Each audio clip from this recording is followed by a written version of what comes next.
heard of fairy tales. In fact, we've grown up hearing fairy tales.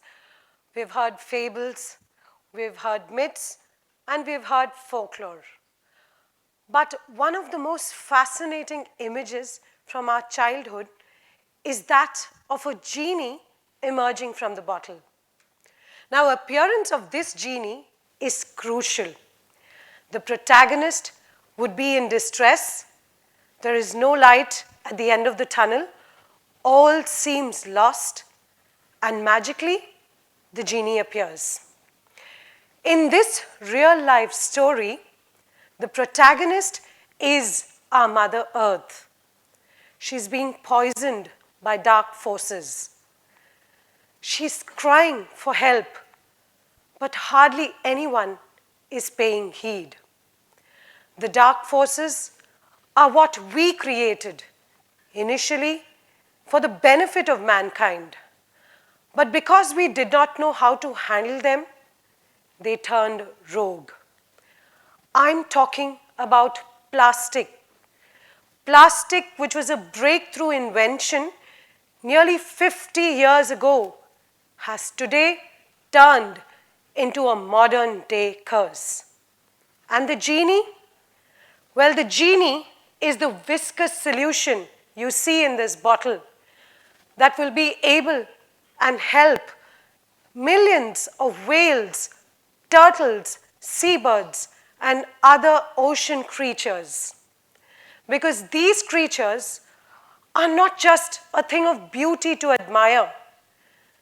They are the crucial factor to maintain the balance of the ecosystems of our oceans and life on our planet in turn. So let me take you to the very beginning and tell you how I, as a mother, a wife, and a social entrepreneur, became part of this global movement to save planet Earth. I heard about the Great Pacific Garbage Patch, the gyres, or the ocean currents that brought with them millions of tons of plastic waste. It is estimated that over 100 million tons of plastic waste gets dumped into our oceans every year. To give you a perspective of how large this plastic waste is, it's about 5 million square miles. To give you a better idea, it is about the size of the US and India put together. That is the amount of plastic dump in our oceans. Fish, seabirds, sea turtles, and whales, and many other ocean creatures get entangled in this web of plastic waste.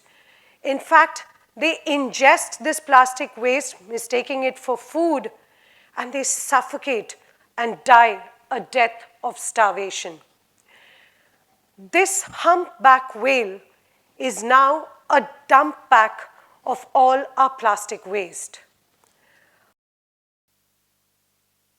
That was examined by the scientist Dennis Hardesty, found over 200 bits of plastic waste in its gut. Every year, over 1,000 turtles get trapped in those single-use plastic bags and suffocate to death. In fact, a study done by the Ellen MacArthur Foundation found that by the year 2050, there will be more plastic in the ocean than fish. But wait, if you thought this was about our diminishing food chain, it is much, much larger than that. Marine biodiversity is essential to keep the balance of our oceans. In fact, scientists have now found that marine ecosystems that have a wider array of species will adapt better to climate change and to other major ecological disruptions. Because whatever be the advancement in science and technology, we cannot replicate the miracles of nature. The earth is a source of life, not a resource. And yet, as we speak, the earth is being plundered up unto its core in search of more crude oil, which is the basis of this Frankenstein monster called plastic. Plastic waste is a ticking time bomb, and it is time we did something to diffuse it. Recycling of plastic waste into another plastic object has been the buzzword for some years now. But in fact, it only postpones the problem. Here's a shocker. Plastic, unlike metal or glass, cannot be recycled infinitely, and after a couple of times of being recycled, it will be discarded, where it will take centuries to degrade. A single water bottle will take over 450 years to degrade. We don't inherit this earth from our ancestors. We merely borrow it from our children. 4 years ago, I too was naive. I did not understand the depth of the problem. I thought, is this the legacy I want to leave behind for my children? I pondered over the problem, and then one fine day happened my eureka moment. Which brings me back to this solution. The solution that can convert plastic waste to energy. What you see in this bottle is remnants of plastic waste that can power generators, diesel engines, furnaces, boilers, cement kilns, and much, much more. The process of conversion takes place in a thermochemical depolymerization reaction in which waste plastic is heated at very high temperatures and converted into vapor. These vapors are then cooled and condensed to get a very high-grade diesel variant of industrial fluid.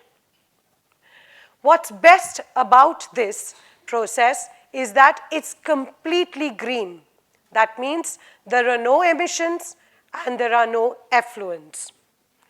Just about everything that contains plastic waste, from trims, laminates, printing waste, packaging material, and our daily use plastic items can become feedstock for this process.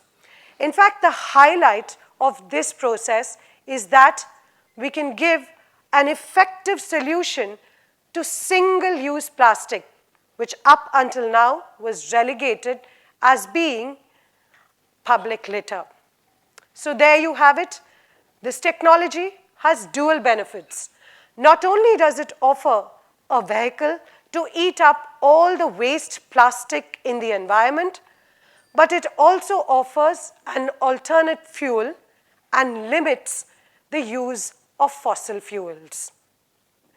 The problem is not so much with plastic as it is with our insensitivity and the way we use it. Our mindless disposal of plastic is causing a colossal damage to our environment. But we have the power to reverse this troubling trend. If we only acknowledge the problem and marshal our will to save this planet. Simple steps at our household levels, at our communities, and our surroundings can make a lasting impact in reversing this trend. Behavioral changes like limiting the use of single-use plastic, understanding our limited resources, and also creating public awareness about the perils of plastic waste on our Mother Earth can go a long way in changing the planet we now live in. The time to act is now, and it is in our hands, because the greatest threat to our planet is the belief that someone else will change it.